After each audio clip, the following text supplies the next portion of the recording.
Eles quiseram isso. Sem uma empresa especializada, é possível recuperar a empresa? Não, difícil. Sem uma consultoria especializada? Difícil, muito difícil, porque a nossa expertise de consultores especializados, ela é específica para aquele momento. Então, é como um médico que você tem uma determinada dor de estômago ou qualquer outro tipo, e você vai no médico dermatologista para cuidar do pé. Uhum, é verdade. Não funciona assim. Você tem que buscar o especialista para aquela especialidade. Tanto é que o trabalho nosso, ele é um trabalho com prazo limitado. Em momento algum nós queremos ficar perpétuos na empresa. Em momento algum. Estruturou. Nós somos contratados para fazer aquilo. Estruturou. Vamos fazer bem aquilo. Apresenta o balancete. Sucedemos, obviamente, adeus. porque um dos trabalhos que é importante é a nossa sucessão. É quando sai a empresa especializada, exatamente. Aí o sócio tem que dar conta. Isso. Então, no caso, vou dizer o caso da Irmão Soares, que é daqui, para que o colega telespectador consiga entender. Tanto o Irmão Soares, quanto Santa Marta, quanto o Coral, todas as três estão profissionalizadas. Hoje, a Irmão Soares, existe um profissional especializado lá, um diretor-geral especializado. Na Santa Marta também existe um profissional de mercado, hoje especializado lá, que dirige a companhia. E no Grupo Coral também. Então, essas três empresas, já na minha sucessão, eles já houve um período de transformação desses profissionais. Esses profissionais foram contratados, ora foram buscados de dentro da empresa, existem talentos dentro da empresa também, e ora são buscados no mercado. Então, sempre existe uma sucessão da minha parte. Assim, é uma pergunta. Não, as empresas normalmente, sua imensa maioria, elas surgem de uma ação familiar. Sem dúvida. O cara monta um pequeno mercadinho, aumenta, aí ele leva o filho para ajudar, aí põe a filial, o irmão toma conta, a filha gosta de fazer festa, vai fazer a parte de marketing da empresa, porque ela gosta, ela tem jeito para a coisa. Dúvida. Em que ponto o empresário ele tem que despertar para a necessidade de profissionalizar a gestão para não ter que chegar a essa conclusão depois que a empresa deu uma quebrada? Como é que fala assim, olha, a partir daqui você tem que profissionalizar ou você vai ter mais problemas? Como é que desperta nele essa necessidade? Claro. Essa necessidade ela se dá pelo mercado, né? A partir do momento que você começa a ter novos entrantes naquele mercado, porque hoje a economia é muito dinâmica, né? Hoje você tem problema na Europa, nos Estados Unidos, daqui a 3 anos, se você for olhar historicamente, de 3 em 3 anos parece que tem uma crise, parece que é histórico os ciclos, né? Então, o mundo é muito dinâmico, a concorrência hoje é muito dinâmica, né? Você tem empresas multinacionais vindo para cá. Indo e voltando dos países. O caso de Goiás, especificamente. A globalização propiciou isso, né? Claro, o caso de Goiás. Hoje você tinha a Mabel, uma empresa de 60 anos, bastante profissional, bastante em pé, bastante estável, né? Que foi vendida para a PepsiCo. Uhum. A PepsiCo entra com uma nova metodologia de trabalho aqui de multinacional. Você tem hipermarcas entrando e outras entrantes. Isso faz com que o empresário, que essa é a dificuldade dele entender que ele precisa mudar. Porque a forma com que ele trabalha é diferente da forma da PepsiCo. Deu certo até aqui, mas vai dar certo daqui para frente. Ele concorria com o vizinho até aqui, agora exatamente. Ele concorria com profissionais. Que entram essas empresas capitalizadas e já com boas práticas. Então não tem mais, se você for na PepsiCo ou for na Hipermarcas, não tem mais aquele negócio do dono que assina o cheque. Não tem mais isso. Existe já uma estrutura montada para isso, né? E todas essas empresas são focadas em resultado. Sem lucro ninguém vive. Ou o cara vai pagar pela dor de descobrir que... Pode acontecer. Ele vai ter que ter o start de falar, não, agora a gente tem que sair para uma pessoa, como foi o próprio Vanderlan, que pôs uma administração, profissionalizou recentemente. Saiu ele da administração, ele viu que dali para frente a empresa tinha novos desafios que precisava profissionalizar. O próprio proprietário da Teuto também fez isso. Foi esperto. Aí, acho que aí o pulo do gato do empresário é falar, a partir do momento agora eu tenho que sair fora e ficar só no conselho de administração de alguma coisa. Isso, como conselheiro, porque ele é o mentor daquilo. Sim. Ele não precisa se afastar. Ele é o grande estrategista. Ele é o pai da criança, ele vai contratar um tutor para... Claro. Agora, existem dela. práticas do dia a dia da empresa que não precisam mais ser tocadas por ele. E ele também não precisa se afastar da companhia. né? Ele fica na parte estratégica, se for o caso, e contrata um profissional e cobra resultados desse Um vulto profissional. nacional que está passando por essa questão de falta de sucessor é o Silvio Santos, que já falou isso mais de uma vez. Perfeitamente. Né? Exatamente. Ele tem 9 filhos. Até porque ele apostou num parente lá e o cara Não quebrou deu o banco certo, dele. o né? neto quer imitar o Tim Maia ao invés de Não, administrar esse cara é bom. O pool. problema é que o Sandoval, que era do Pan-Americano, lá era o parente dele, amigo, aquela coisa toda, e ele viu que ele se deu muito mal nessa situação. E outro que também pagou foi o seu Samuel, das Casas Bahia. Acabou vendendo porque também não tinha sucessor, né? E aí, ao invés de profissionalizar, preferiu vender. O Silvio Santos ainda continua com 82 anos tocando o projeto. Sem dúvida. Assim, eu Camorim. vejo lá aquele Camorim.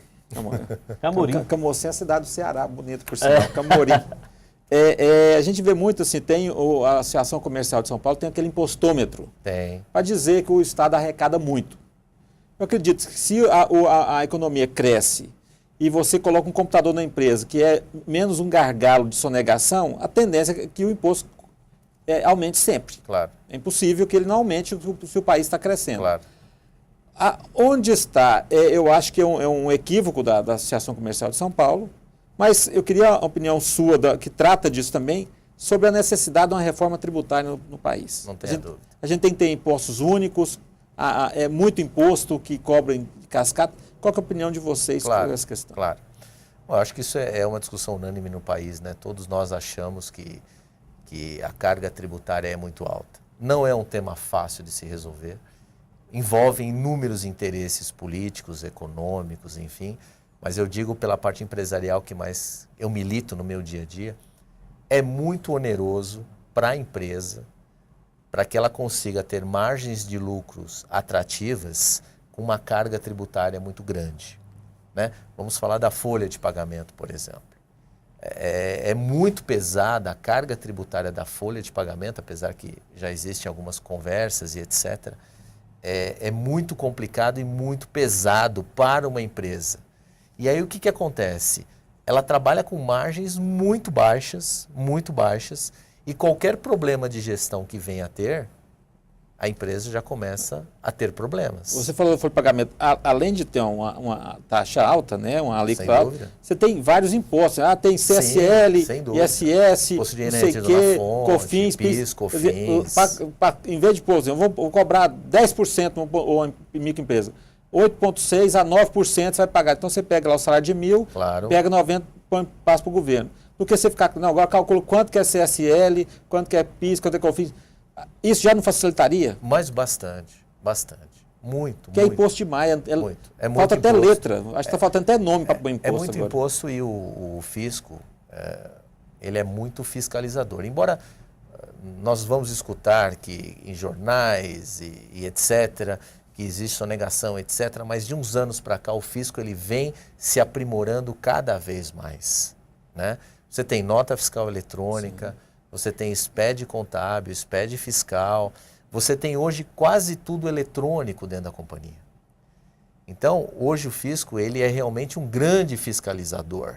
Ele está dentro da sua empresa. Ele está muito forte a sua fiscalização.